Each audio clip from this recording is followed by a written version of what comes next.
The minute she ate, they were going to be separated.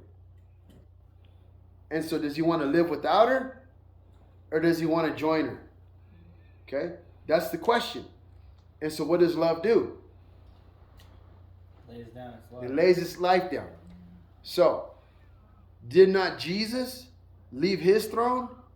Did he not become sin? Did he not die for his bride? Did he not go into a hole for her? Jesus went into a hole after his bride to rip her out of the mouth of death itself by becoming everything that she became so he could save her. So in the same way, when Adam ate, he sacrificed everything that God had given him for her. That's the true love story. But we don't do that. We turn it into Adam's a damn fool. Well, then if Adam's a damn fool, then Jesus is one. I'm a fool too. Right? But he also, sorry, man. And we can call it disobedience because that's what it was. But here's what's beautiful about the law.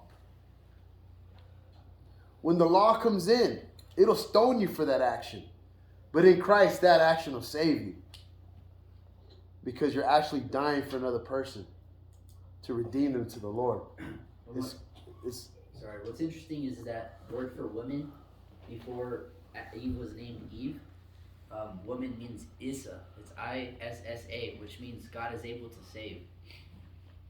Which I find really weird because why would she have that name before they even fall? Yeah.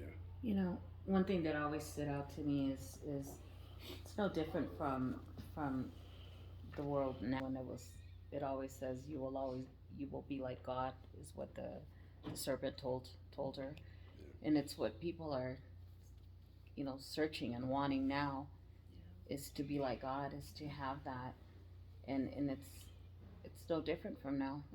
Is to have that, is to be like God. They want to go above and beyond, and they want to be like that.